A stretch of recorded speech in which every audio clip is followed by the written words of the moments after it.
রাম মন্দিরের যে রামের মূর্তিটা বসানো হয়েছে, পৃথিবীর শ্রেষ্ঠ মানে দামি মূর্তি, এটা তৈরি করেছে কে? কোথাকার ছেলে? ও জামাতি ভাইরা, আমরা নাকি সব দাঁড়ে দাঁড়ে পৌঁছে গেছি। 24 পরগনার ছেলে টাকার জন্যে একটা গায়ের কওমের কাছে স্মরণীয় হয়ে থাকবে। জি, টাকা টাকা টাকা। আমরা বলছি আমরা সব মুসলমান, কত বড় বেঈমান। আমাদের দক্ষিণ 24 পরগনার মুসলিম ছেলে, আজকের ওলামারা দক্ষিণ 24 পরগনার নাম নিয়ে নিয়ে বলছে জলসায়। আমি কানে আঙুল দিচ্ছি রে ভাই, কি সর্বনাশ। আমরা গোটা পশ্চিমবাংলা কাঁপাই, আমাদের জেলার ছেলে মূর্তি তৈরি করে রাম মন্দিরে ঢুকিয়ে দিল। রাত্রিরে যখন দুজন শুয়েছে, মেয়ে ছেলের যেটা হয়, কি হলো, তোমার ঘাম দেখে জীবনটা আবার ফেটে গেছিল। আমি মনে করছিলাম একটু হাওয়া করে জানটা জুড়বো, স্বামীর সেবায় মেয়েদের জান্নাত, কিন্তু মা তো হতে দিল না। বলে ওরে পাগলি, তুই বুঝবি না, সহ্য কর। আমারও খুব মন হয়েছিল তোর সঙ্গে একটু প্রেমালাপ করব, কিন্তু মা হতে দিল না। বেশি দিন আর আমি এই বাড়িতে থাকবো না। 2-4 মাসের মধ্যে লাইনের উপরে জায়গা কিনবো, কুড়ে ঘর বেঁধে দুজনে থাকবো। এই সংসারের ভাঙার মূলে কে? এই মা। এই দ্বিচারিতা করে যে সব মায়েরা, সংসার ভাঙে তারা। ঠিক বলছি না ভুল বলছি? জেনে রাখবেন, এ মায়েদেরও দায়িত্ব আছে সংসার টিকিয়ে রাখার। এ মায়েদেরও দায়িত্ব আছে বৌমার ভালোবাসা দেবার। আমরা শরীয়ত বিরোধী কাজ করি আর শুধু বিচার করি। বাবা, হ্যাঁ, বলে আমার ছেলে অবাধ্য। আরে তোর রুজির হালাল আছে, তো ছেলে অবাধ্য হবে না তো কী হবে? আমার ওখানে বসে থাকলে না অবাক হয়ে যাবেন। আমি তো আর সহ্য করতে পারি না। পরশুদিন 2টো পেশেন্ট এনেছে, আমি বেরিয়ে যাব জলসায়, দুজনার এসে দেখছি ও কী ব্যাপার, দুজনে একসঙ্গে হার্ট ফেল করেছে। আরে বাবা, দাঁতে লেগে যাচ্ছে, একটা আই বুড়ো আর একটা বিবাহিত। হ্যাঁ, ননদ ভাবি। ও বলছি এই হয়েছে তাই হয়েছে, চিৎকার চেঁচামেচি করেছে, এদের বাড়ি জিন আছে, খবিজ আছে। আরে আসল খবিজ তো তোরা দুজনে। দাঁড়া দাঁড়া। হ্যাঁ, ননদটা দেখছি ওর প্রেশার নাই, ননদের প্রেশার নাই, সেই জন্যই ও ওই রকম হয়েছে। জিনের দোষ নয়, তোর স্বভাবের দোষ। আর মৌলবীরা জানে 4000 টাকা মাইনে মসজিদে থাকবো, জিনের নাম করে যেটা পাবো ওটাই বাড়তি সংসার চালাবো। এটাই তো ফ্যাক্টর। সমাজে হাদিস কোথায়, কোরআন কোথায়? মানুষকে ধোকা দেওয়া হারাম, মিথ্যে কথা বলে সুযোগ নেওয়াটা তো হারাম। এ আলেম হয়েও জিনের নাম করে সুযোগ নেয়। জানি না আল্লাহর কোথায় ঠিকানা করবেন, আল্লাহ জানেন। তো এই যে এই বলতে গিয়েই মানে প্রসঙ্গক্রমে এসে গেল। ও মেয়েটারও ক্ষেত্রে দেখছি, বলছে আমার শুধু বুকে পেন হয়। বিয়ে হয়েছে তো? হ্যাঁ। স্বামী কোথায়? স্বামী কোথায়? বলে বাইরে থাকে। কতদিন আসেনি? বলে 5-6 মাস। আমি বলি আমার তাবিজে কাজ হবে না, ঘরে নিয়ে যা, ঘরে নিয়ে যা। কেন? তবলিগ জামাত দাঁড়ে দাঁড়ে ঘুরছে, ফজরের নামাজে কারোর পাচ্ছে? 60-70 বছর ধরে নামাজ পড়ো, দাঁড়ে দাঁড়ে তবলিগ জামাত ঘুরছে, জলসা মিলাতে শুনছে, তবু দেখি ফজরে নামাজই কমছে। কেন? রাত 12টার পরে টুম্পা যদি ফোন করে, তোর জোয়ান ছেলের ঘুম আসতে পারে? তুই বল ভাই। হ্যাঁ, রাত 12টার পরে টুম্পা যদি ফোন করে, কি করে তোর জোয়ান ছেলের ঘুম ধরে? তাহলে এইবার সারা রাত চলছে ফোন, ওই দিকে তার মন। আরে বাবা, আজান হচ্ছে যখন, কম্বল টেনে এইবার ঘুমোতে যাচ্ছে, তখন নামাজি বাড়বে? নামাজি বাড়বে না। সব তরকারি শেষ করে দিয়েছে ইহুদিরা। এমন একটা গজবের জিনিস তৈরি হয়েছে, ফজরের নামাজ শেষ করার জন্যে যথেষ্ট এই মোবাইল ফোন আমাদের উপহার দিয়েছে। তাই বলতে চাই, ও আমার প্রাণের ভাইয়েরা, আমার প্রাণের মায়েরা, আমরা যেটা করব হাদিস কোরআন মোতাবেক করব। আর ওয়াবিল ওয়ালিদাইনি ইহসানা ওয়ালা তাকতুলু আওলাদাকুম মিন ইমলাক নাহানু নারযুকুকুম ইয়াহু নাহানু নারযুকুকুম ওয়া ইয়াহুম। আমরা কোরআন আমাদের বলছে খবরদার তোমরা কোনো মেয়েরা অপারেশন হয়েও না, কোনো পুরুষ অপারেশন করে ছেলে বন্ধ করো না চিরতরে। যদি কোনো মেয়ে অপারেশন হয়ে যায় তাহলে হাদিস মোতাবেক, আমি সরকারের বিরুদ্ধে বলছি না, কোরআন হাদিস যেটা বলছে তুমি ছেলে কমাও ঠিক আছে, একেবারে যদি বন্ধ করো তাহলে কিয়ামতের দিনে যত বড় কোরআন তেলাওয়াতকারিনী হোক, যত বড় নামাজি পরেজগারিনী মেয়ে হোক, তার বিরুদ্ধে 3টে অভিযোগ উঠবে, 3টে মারাত্মক কেস তাকে নিয়ে মাথায় নিয়ে উঠতে হবে। কেন? রুয়ে আরওয়ায়ে সমস্ত আত্মাগুলোকে আল্লাহ সৃষ্টি করেছিলেন, কার ঔরসে কার গর্ভে আসবে এ তো আল্লাহর সিলেক্ট করা। আমি যদি চিরজীবনের মতো বন্ধ করে দিলাম তাহলে ও আমার ঔরসে বা আমার বইয়ের গর্ভে আসতে পারলো না।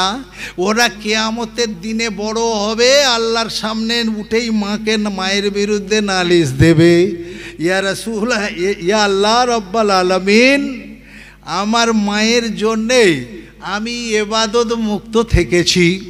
আমি যদি 70-80 বছর হায়াত পেতাম, কত টাকা দান খয়রাত করতাম, আমি কত নামাজ পড়তাম, কতবার জামাতে যেতাম, আমি কত তসবিহ তেলাওয়াত করতাম, কত কোরআন পড়তাম, কত মানুষকে আমি হেদায়েতের রাস্তায় ডাকতে পারতাম।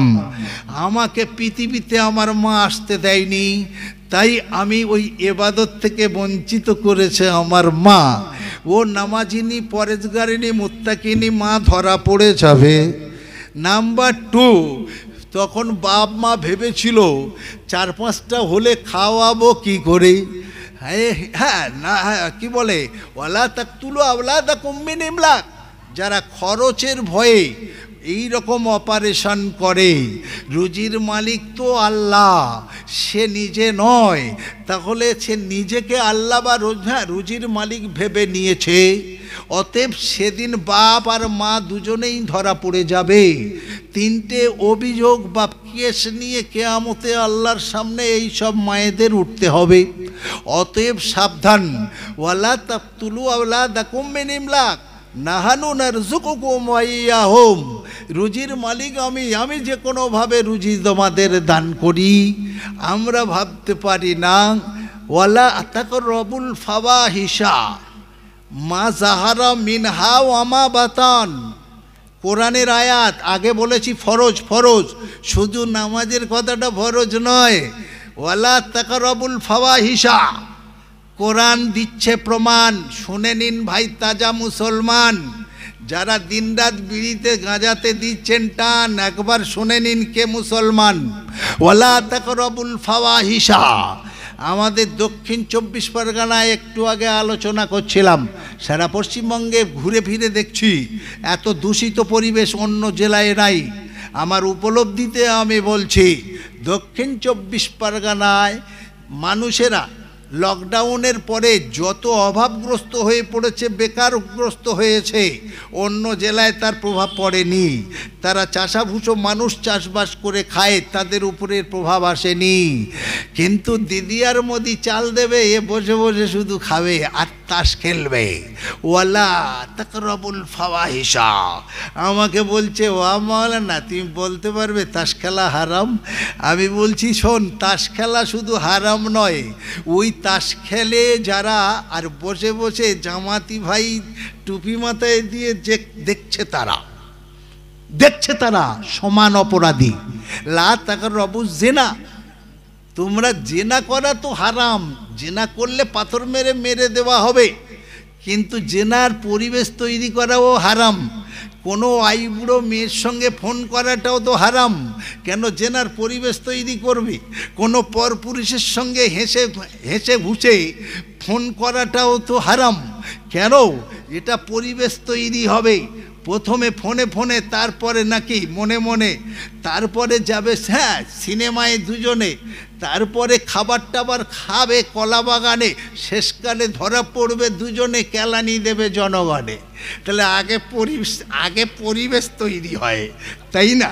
পরিবেশ তৈরি করো না কেন বাবা, ঝামেলায় জড়াতে যাচ্ছ? সেজন্যই লা তাকরাবুল ফাওয়াহিশা, কোনো অশ্লীল কাজ, কোনো ফাওয়াহিশ কাজের পরিবেশের কাছে যেও না, এটা হারাম। শুধু তাস খেলা হারাম বলছি না, ওই তাস খেলা বসে বসে দেখছে যারা, সেটাও হারাম। শুধু মদ খাওয়া হারাম, শুধু মরা গরু খাওয়া হারাম। আর ওরা 4 জনে তাস খেলছে, কি একটা গেম হয়ে গেলে 10 জন দেখছে, 10টা চা বলছে। এর বাপ দাদা 14 পুরুষে চা খায়নি, দাড়িওয়ালা টুপিওয়ালা জামাত থেকে এসে ওই চা খাচ্ছে। বেটা, মরা গরু যেমন হারাম, ও চাটাও তোর জন্য তেমন হারাম। জেনে রেখে দাও, কোরআন দিচ্ছে প্রমাণ, ওয়ালা তাকরাবুল ফাওয়াহিশা। আরে তুমি গোপনে করো আর প্রকাশ্যে করো, কোনো ফাহিশ কাজ, কোনো অশ্লীল কাজের পরিবেশে যেও না। শুধু মদ খাওয়া হারাম, আমি মদ খাইনি, চাট খাচ্ছিলাম। আমি অবাক হয়ে গেলাম, আমাদের একটা ছেলেকে আমি কয়েকদিন দেখলাম মদখোরদের সঙ্গে। আমি ধরলাম, এই তুই তো নামাজ পড়িস, হারামখোর, মদ খাস, এদের সঙ্গে ঢুকিস। আল্লাহর কসম হুজুর আমি খাই না, আল্লাহর কসম বড় ভাই খাই না। আর খাই না, আমি তো রেগুলার দেখছি এদের সঙ্গে ওই জায়গায় ঢুকতে। বলো ওরা ভালো ভালো চাট করে, আমি চাটটা খাই। আমি অবাক হয়ে গেলাম, চানাচুর আছে, বাদাম আছে, হ্যাঁ দাড়িওয়ালা জমির আলী খুব খাচ্ছে। ওয়ালা তাকরাবুল ফাওয়াহিশা, আরে ফাহিশ কাজের পরিবেশে থেকো না, ওটাও হারাম। জি, বলতে বড় অবাক, ভাবতে অবাক লাগে আমরা করছি কি। বিশ্বনবী সাল্লাল্লাহু আলাইহি সাল্লাম আমাদেরকে যা দিয়ে গেছেন রব্বুল আলামিন আল্লাহ তার মারফতে, যদি ফলো করি, এর থেকে শান্তি আর কিছু আছে? পৃথিবীতে এর থেকে শান্তি নাই, আমরা খেয়াল করি না বাবা। ওয়ালা তাকতুলুন নাফসাল্লাতী হারামাল্লাহু ইল্লা বিল হক বলছে। 5 নম্বর না 6 নম্বর হচ্ছে, 6 নম্বরে না 5 নম্বরে বলছে, তোমরা কখনো কাউকে ভুলে হত্যা করো না। যদি হত্যা করো কাউকে, জাহান্নাম হবে ঠিকানা। 2টো কারণে হত্যা জায়েজ আছে, কতল জায়েজ আছে। যদি তোমার বাপকে, তোমার ভাইকে, তোমার কাউকে কেউ কতল করে, তখন তাকে কতল করা, এটা শরীয়ত বলেছে আল কিসাসু বিল কিসাস। 2 হাত জায়গার জন্যে, 2 শতক জায়গার জন্যে যদি কেউ মার্ডার করে, 14 বার হজ করে হাজি হলেও জাহান্নাম হবে ঠিকানা। ওয়ালা তাকতুলুন নাফসাল্লাতী হারামাল্লাহু ইল্লা বিল হক, একমাত্র হকের উপরে যেটা কতল হবে, সেটা যদি কেউ কতল করে, তার কতল করো। আর যদি দিন ইসলাম থেকে কেউ ফিরে যায়, তাকে যদি কেউ কতল করে দেয়, কোনো গুনাহ হবে না। আপনারা ভাবতে অবাক লাগে, একটা অপ্রিয় কথা বলতে হয়। হ্যাঁ, রাম মন্দিরের যে রামের মূর্তিটা বসানো হয়েছে, পৃথিবীর শেষ মানে দামি মূর্তি, এটা তৈরি করেছে কে? কোথাকার ছেলে?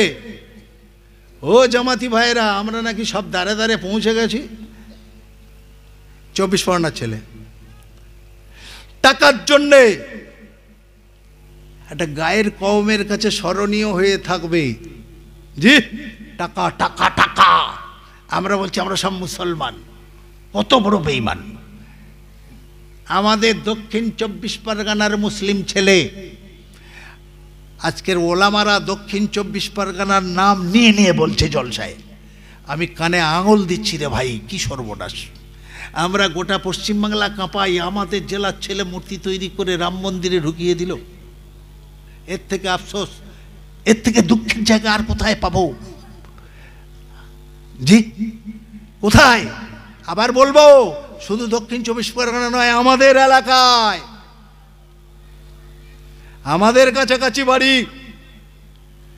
যদি নাম বলে দিই, হয়তো কেউ মার্ডার করে দেবে, তাই বলছি না। বড় আফসোস, বড় দুঃখের বিষয়, কোথায় আছি আমরা?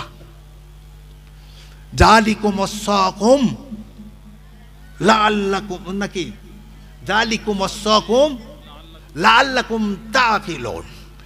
আল্লাহ যেটা তোমাদের জন্য ওসিয়ত করেছে, উপদেশ দিয়েছে, তোমরা এর ব্যতিক্রম করো না। তোমরা এটার এইটাই জ্ঞান, তোমাদের জ্ঞানের মধ্যে ঢুকিয়ে নাও, এতে শান্তি আছে, অন্যতায় শান্তি নাই। আর একটা বলতে হবে, এই আমাকে একটু ইঙ্গিত করবেন, আমাদের তো বলা প্র্যাকটিস হয়ে গেছে। আমার জীবনে কয়েকটা জায়গায় আমি এশার নামাজ পড়ে উঠেছি, ফজরের আজান হলে ছেড়েছি। প্রথম বক্তারা আমার বিপক্ষে চলে গেছে। তার প্রথম একটা বলি, গড়িয়ার ওই গড়িয়ায়, হ্যাঁ কি জায়গাটা যেটা গড়িয়ায় নেমে ভিতরে, ওই না অত দূরে নয়,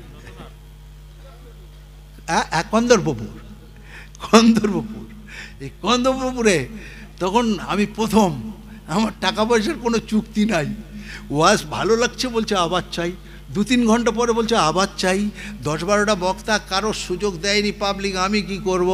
ফজরের আজান হলো, বলছে মৌলভী সাহেব ভাত খাও, বলছি এবার টিফিন দাও, আর কি হবে। বলতে বলতে আমাদের সময় জ্ঞান থাকে না বাবু, স্বীকার করছি, হ্যাঁ মুড এসে যায়। তো আপনারা বলে দেবেন যে এদিকে চলে যাচ্ছে। আর একটা হক কথা বলি, সব আলেমরা হক কথা বলতে পারে না, বিশেষ করে যারা মাদ্রাসা মসজিদে চাকরি করে তারা বলতেই পারবে না। কেন? জনগণের টাকায় তাদের মাইনে নিতে হয়। তারা বলতে গেলে যদি মাদ্রাসা থেকে তাড়িয়ে দেয়, তারা যদি বলতে যায় সুদখোরের বাড়িও পালা পড়ে, খানা বন্ধ করে দেবে, ঝামেলা আছে বাবু অনেক। তাই তারা কিছু হাদিস, কিছু এগুলো মানে এড়িয়ে বলে। আমাদের তো চটুক ফাটুক কোম্পানির যাবে, সেল করতে কি অসুবিধে, যত আমার বিরোধিতা করবে ইউটিউব বলছে তত আমার ওজন বাড়বে, ধারভার বাড়বে, নো চিন্তা। আল্লাহ যখন কোরআন নাজিল করেছেন, তাহলে কোরআনটাকে মানুষের কাছে, মুসলমানের কাছে পৌঁছানো কর্তব্য আমার। আমি পরিষ্কার বলতে চাই, ওয়ালা তাকতুলু ওয়ালা তাকরাবু মালাল ইয়াতীমি ইল্লা বিল্লাতি হিয়া আহসান হাত্তা ইয়াবলুগা আশুদ্দা। আরে বাবা, 7 নম্বর 10টা বলেছেন না, 10টা কাজ করো, আর 7 নম্বরে বলছেন এতিম বাচ্চার মালের কাছে যেও না। কি সাংঘাতিক কথা! এতিম বাচ্চার মাল খেও না নয়, এই আয়াতে বলছে এতিম বাচ্চার মালের কাছে যেও না, ওয়ালা তাকরাবু মালাল ইয়াতীম, এতিমের মালের কাছে যেও না। ও চাচাজি, তুমি নাকি 2বার হাজি, তাহলে ভাই যখন মরে গেল, ভাইপোর জমি তোমার নামে রেকর্ড কি করে হলো আগে বলো। আচ্ছা, জান্নাত, শুধু জান্নাতে যাচ্ছে, শুধু জান্নাতে যাচ্ছে। জান্নাত যেন ওর নানির বাড়ির নিচে। এই জান্নাতের মালিক কে? এই জান্নাতের মালিক কে? না, জান্নাতের মালিক মসজিদের মৌলবীরা, জান্নাতের মালিক আমাদের মতো বক্তারা। একটু পরে 5,000 10,000 যে দেবে তাকেই আমি জান্নাতে দিয়ে দেবো।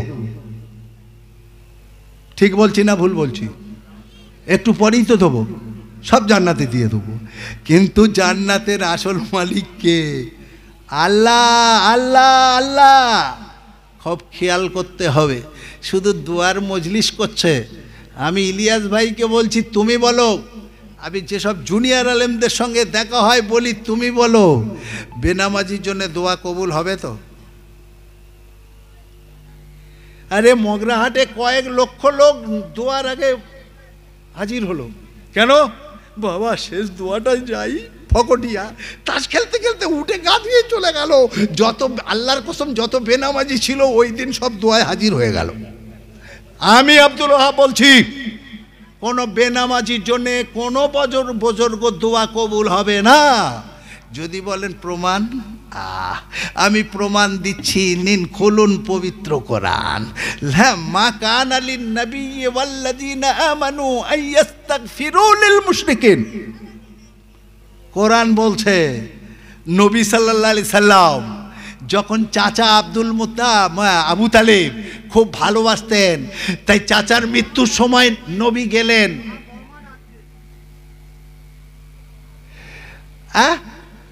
নবী সাল্লাল্লাহু আলাইহি সাল্লাম চাচার কাছে যাচ্ছেন, একদিকে উতবা, একদিকে আবু জেহেল, কঠোর কাফেরেরা বসে আছে। নবী যখন ঢুকছেন, চাচাজি একবার শুধু কলমাটা পড়ে নেবে, কিয়ামতের দিন এবার আমি দেখে নেব, আল্লাহর কাছে সুপারিশ করব। আবু জেহেল বলছে, কিরে কিরে আবু তালেব, তুই শেষকালে ভাইপোর দলে গেলি চলে? নবী বলছেন, ভাবুন চাচা ভাবুন। এদিকে উতবা বলছে, কিরে আবু তালেব? আবু তালেবের মুখ দিয়ে বেরিয়ে গেল, আমি কি বলেছি মুহাম্মাদের দলে যাচ্ছি, তোরা ওইরকম করছিস কেন? বাস। সাহাবীরা বললেন, ইয়া রাসূলুল্লাহ, ইয়া হাবিবাল্লাহ, আপনার আগে নূহ নবীর বেটার জন্য আল্লাহ দোয়া কবুল করেনি, আর আপনি আপনার চাচার জন্য কেন দোয়া করছেন? নবী বললেন, যতক্ষণ না কোরআন নাজিল হয়ে আল্লাহ আমাকে নিষেধ করবেন ততক্ষণ পর্যন্ত আমি দোয়া করেই যাব, আমার চাচার জন্য চেষ্টা করেই যাব। তারপরে পরে আল্লাহর তরফ থেকে কোরআনের আয়াত নাজিল হলো, মা কানা লিন-নাবিয়্যি ওয়াল্লাযীনা আমানু আই ইস্তাগফিরু লিল মুশরিকিন ওয়ালাউ কানু যা কুরবা। অর্থাৎ বলছে, এই নবী, শুধু নবীদের নয়, এই নবীরা শোনো, এই ইমানদারেরা শোনো। ইমানদারদের ওখানে মানে এ করা হলো, ওয়াল্লাযীনা আমানু, এই ইমানদারেরা শোনো, খবরদার তোমরা কখনো কোনো মুশরিকের জন্যে আমার কাছে দোয়া চেও না। সে যতই তোমাদের কাছের হোক, নিজের ছেলে হোক, নিজের বেটা হোক, লা তাহলে ওলাউ কানা জি কুরবা, কি আছে, ও বিআন্না লাহুমুল জাহিমা ও আন্না লাহুম আসহাবুল জাহিম, যারা জাহান্নামে পা ঝুলিয়ে রেখেছে তাদের জন্যে নবী গো, তাদের জন্যে অলি গো, তাদের জন্যে নামাজিরা গো, কেউ হাত তুলে দোয়া করো না আমার কাছে। যত বেনামাজি এদের জন্যে হাত তুলে যত বড় হযরতজি দোয়া করুক, কবুল হবে না। আমি আব্দুল ওয়াহাব বলছি, কবুল হবে না। আমি ওয়াহাব সাহেব কেন, কোনো সাহেবের জন্য কবুল হবে না যতক্ষণ পর্যন্ত তারা না তওবা করছে যে আল্লাহ ভুল করেছি, তওবা করছি, এবার থেকে নামাজ পড়ব, তবে নামাজির নামাজ কবুল হবে। একটা কিতাবে দেখছিলাম, বেনামাজির জানাজাই পড়ো না, যদি দু তিনজন না হলে পচবে, দু তিনজন পড়ে ওকে জানাজাটা এ করে দাও। আর যদি বাধ্য হতে হয়, যদি টিএমসির নেতা মরে আর তুমি যদি না যাও তাহলে কেস দিতে পারে। যদি সিপিএমের নেতা মরে আর তার বাপ মরে, তুমি যদি না যাও তাহলে রাস্তাঘাটে অসম্মান করতে পারে না, এরকম পরিস্থিতি তৈরি হতে পারে। তাহলে তখন জানাজার নিয়ত করো, কিন্তু সূরা মাসুরা পড়ো না। সূরা মাসুরা বুঝতে পারছেন তো? আল্লাহুম্মা গফিরলি হাইয়িনা মাইয়িতিনা, মানে এই মৃত ব্যক্তির জন্য হাত তুলো না।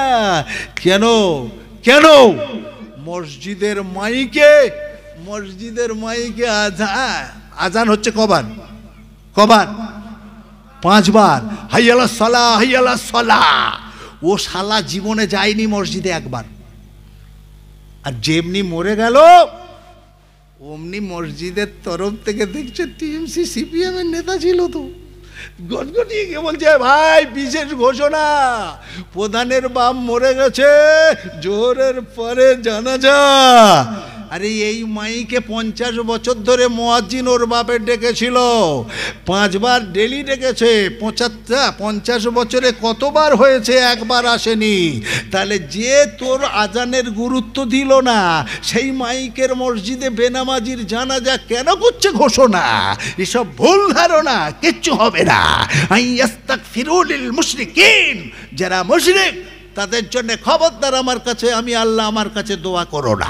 এই জন্যই লক্ষ লক্ষ মানুষ আমরা দোয়া করছি আল্লাহর কাছে, পৌঁছাচ্ছে না, মঞ্জুর হচ্ছে না। তোমার দোয়া তুমি চাও, ওর দোয়া ও চাক। ও তো বেনামাজি, হারামখোর, এ তো গাঁজাখোর। বলে ও মাওলানা তুমি কিচ্ছু জানো না, এই আমাদের গ্রামে একটা টিম হয়ে গেছে রে ভাই, গাঁজা খায় গাঁজা খায়। এক্ষুনি খেলো আর দেখছি অজু করছে। এ কি হচ্ছে, এ কি হচ্ছে?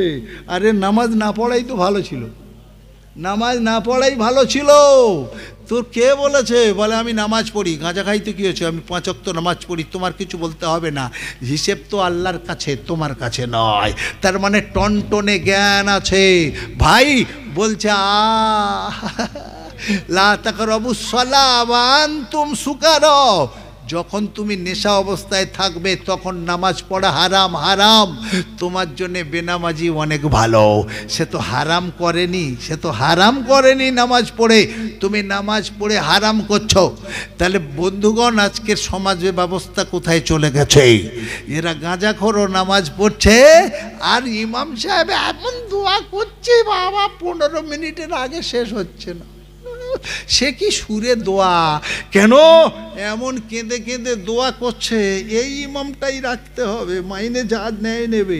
বাপদাদা 14 পুরুষের জন্য কত দোয়া করে, সব গাঁজাখোর মরে শুয়ে আছে, তোর ইমাম দোয়া করছে আর মাইনে বাড়াবার জন্যে। তোর বাপের দোয়া তুই করিয়ে যা, তোর বাপের দোয়াটা তুই কর, আল্লাহর কাছে চা। তোর বউকে বল, আরে মাকে বল, তোরা দোয়া করবি নি, ইমামকে দিয়ে করাবি। ও কাঁদছে আল্লাহর জন্যে নয়, মাইনে বাড়াবার জন্যে। তাহলে আজকের ভাবতে হবে প্রাণের ভাই, হাই ইস্তাগফিরু লিল মুশরিকিন। এই নবীর দোয়া নেওয়া হয়নি, নবীর মোনাজাত নেওয়া হয়নি চাচার জন্যে। তাহলে আমাদের মতো বেনামাজির দোয়া নেবে ওয়াহাব সাহেবের দোয়াতে, কোনো সাহেবের দোয়াতে? শুধু দোয়ার উপর নির্ভর করলে হবে না, কাজ করতে হবে, কাজ করতে হবে। কোরআন যেটা বলেছে, খবরদার এতিমের মালের কাছে যেও না। চাচাজি নয় ভুল করেছে, আমি তাতে যাচ্ছি না। ধরুন আব্দুল্লাহ ভাইয়ের প্রথম স্ত্রী, 2টো বাচ্চা। হ্যাঁ গো, 2টো বাচ্চা রেখে কি একটা বাচ্চা রেখে আব্দুল্লাহ ভাইয়ের স্ত্রী দ্বিতীয় বাচ্চা প্রসব করতে গিয়ে মারা গেল। হাগো, তাহলে আব্দুল্লাহ ভাইয়ের বিয়েতে তার শ্বশুর বাড়িতে কি দিয়েছিল? খাট পালং দিয়েছিল, দামি দামি কাপড় চোপড় দিয়েছিল, গহনাগাটি সব দিয়েছিল। আপনারা মশলা বলুন তো, দক্ষিণ 24 পরগনার লোক শুধু মশলা বলে। একটা বলুন তো, এই মাল এখন মা তো মারা গেছে, মায়ের এই গহনাগাটি, মায়ের এই খাট পালঙ্ক, এটার মালিক এখন কে? বাচ্চা। খুব ভালো কথা বলেছ, বাচ্চা। 40 দিন চলে গেল কি 2-4 মাস চলে গেল, আব্দুল্লাহ ভাই আরেকটা বিয়ে করেছে। দ্বিতীয় বউকে নিয়ে এসে ওই খাটে শুয়ে কি ভালোবাসা না দিচ্ছে, আর বাচ্চা 2টোর নিচেই শুচ্ছে। আব্দুল্লাহ ভাই উঠে জামাতে নামাজ পড়ছে। এই নামাজি ভাই, তোর ভিতরে কোরআন নাই। আমি আব্দুল ওয়াহাব বলছি, তুই কোরআন মানিস না, হারামখোর, জাহান্নাম ওয়াজিব তোর। ওই খাটের মালিক তোর বেটা, ওই খাটের মালিক তোর বেটা 2টো। তোর অধিকার আছে সামান্য, পুরোটাই ওদের। হাত্তা ইয়াবলুগা আশুদ্দা। শুধু দাড়ি রাখলে, জামাতে গেলে, নামাজ পড়লে হবে না। যেটা ঘরে ঘরে আমরা করে বসি, ভুল করে বসি, জাহান্নাম হবে ঠিকানা। যতদিন না ওই ছেলে 2টো বড় হবে, তুমি মুসলমান, ওর মায়ের খাট, ওর মায়ের সব কিছু ওইভাবে হেফাজত রাখতে হবে, তবে তুমি কোরআন মানো। এই তুই হেজবুল্লাহ, তুই তবলিগ, এই তোর কোরআন নাই, তুই হেজবুল্লাহ, তুই তবলিগ করিস, হারামখোর। ইসলাম আছে তোর? হাত্তা ইয়াবলুগা আশুদ্দা। যতদিন না সাবালিগ হবে ততদিন বাপের উপরে কর্তব্য ফরজ। ওই মালকে হেফাজতে রাখা, বড় হলে তাদের হাতে তুলে দেওয়া। দ্বিতীয় বইয়ের একটা মেয়ে হলো, এবার 12 বছর বয়সে ভালো সুযোগ পেল, অমনি তাড়াতাড়ি বিয়ে দিয়ে দিল। এর তো কিচ্ছু নাই, নবডাং। তাহলে প্রথম বইয়ের যে দুটো গহনা ছিল, ওই দ্বিতীয় পক্ষের মেয়েকে ওই দুটো দিয়ে বিদায় করে দিল। ছেলেটার বয়স তখন 14-15। বলছে আমার মায়ের জিনিসটা দিচ্ছ কেন আব্বা? আব্বা বলছে হারামখোর, এ বোনটা নয় তোর, ভাগাভাগি করছিস, ঘর থেকে নামিয়ে দেবো তোর। হারামখোর। এই বলে না বলে না বলে না বলে না বলে না বলে না, এ বাপ নয়। তাহলে কোরআন বলছে বাপ ওয়াবিল ওয়ালিদাইনি ইহসানা, বাপের উপরে ইহসান করো। কিন্তু বাপের উপরে ফরজ, আগে ছেলেদের উপরে কত বড় ইহসান করো। ইসলাম কোনো এক পক্ষের নয়, জেনে রাখবেন, খুব সাবধান। ওয়ালা তাকরাবু মাল আল ইয়াতিম, এতিম বাচ্চার মালের কাছাকাছি যেও না। দুনিয়াতে ধ্বংস হবে, আখেরাতে ধ্বংস হবে। যখন বড় হবে তখন তাদের কাছে মায়ের মাল তাদের তুলে দিতে হবে। কত ভয়ঙ্কর কথা। ওয়ায়ুলাফুল কাইলা ওয়াল মিজানা বিল কিসতি। ছোট থেকে দেখে আসছি, দক্ষিণ 24 পরগনার কিছু গ্রাম এমন আছে যাদের ব্যবসা ফেরি করা, অর্থাৎ চুরি করা, দাড়িতে চুরি করা, দাড়ি মারা। এরা তৈরি করে, দাড়ি তৈরি করে, কাটা দাড়ি, কেন 1.5 কেজি 1 কেজি হবে। এরা ঘরে তৈরি করে, 3-4টে বেটা করে, তাদেরও ফেরি শেখায়। এরা বাপদাদা থেকে সব ব্যবসা, ফেরি ব্যবসা করে। 4 কেজি কাগজ 3 কেজি হলো, ওটা বিক্রি করে যেটাই হলো সংসার চলে গেল। আল্লাহ রাব্বুল আলামিন কোরআনে বলেছেন ওয়ায়ুলাফুল কাইলা ওয়াল মিজানা বিল কিসতি। দাড়ি পাল্লাতে চুরি করবে যারা, লিটারে চুরি করবে যারা, মিটারে চুরি করবে যারা, ও দর্জি ভাই, মিটারে যদি চুরি করো জাহান্নাম ঠিকানা। লিটারে যারা চুরি করবে, 2 কেজি কেরোসিন আনলে 1 কেজি 900 হচ্ছে। ও ডিলার ভাই, তোমার আখেরাত নাই, জেনে রেখে দিও। কোরআন বলছে দাড়িতে চুরি করবে যারা, তাদের বলছি হাগো, অভাবের তাড়নায় ছোটবেলায় করেছো, ছেলে পুলে ওই ব্যবসা কেন আজও ধরে আছো? বিনা তওবায় তোমার তো ঈমান মানে ইয়ে হবে না, তুমি তো ওকে কবুল করবে না। বলো তোমরা জামাতি বুঝবে না, আমরা হেজবুল্লাহ করি। সকলের জন্য কোরআন। চুরি হারাম, কোরআন বলছে চুরি হারাম। চুরিটাকে এড়ানোর জন্যে, জায়েজ করার জন্যে বলছে আমাদের পীর আছে। নবীর চাচার জন্যে নবী যথেষ্ট হয়নি, তোর পীর কি করতে পারে? তোর পীর কি করতে পারে? নবীর থেকে বড় হতে পারে? কখনো না, ভুল ধারণা। তাহলে আজকের ওয়াজটা আমি যেটা বলছিলাম, প্রাণের বাবাজিরা, আমরা যদি লক্ষ্য করি আমাদের জীবনে কোরআন সেভাবে আসেনি, আমলি জীবনে আসেনি। তবে ইনশাল্লাহ শোনার পরে কোরআনই আমল, কোরআনের উপরে আমলি জীবন আনবো। কজন বলল মাত্র আল্লাহ? আরে ইনশাল্লাহ, হ্যাঁ জোরে বলুন ইনশাল্লাহ। তবে আমার কথার ভুল ব্যাখ্যা নেবেন না। মা আগে না বউ আগে বলতে গিয়ে আমি বলিনি যে বউয়ের পুজো করো আর মাকে তাড়া করো। হ্যাঁ জি, আমি বলেছি ক্ষেত্র বিশেষে ওই রকম। মায়ের হক আলাদা জায়গা, মায়ের সম্মান করতে হবে। তবে কোরআন আর একটা জায়গায় বলছে মা আগে, বইয়ের থেকে মা আগে। কুল মা আনফাকতুম মিন খায়রিন ফালিল ওয়ালিদাইনি ওয়াল আকরাবিন। সব থেকে উত্তম দান হলো বাপ আর মায়ের প্রতি দান। কোরআন, এটা কোরআন বলছে সব থেকে উত্তম দান হলো বাপের আর মায়ের প্রতি দান।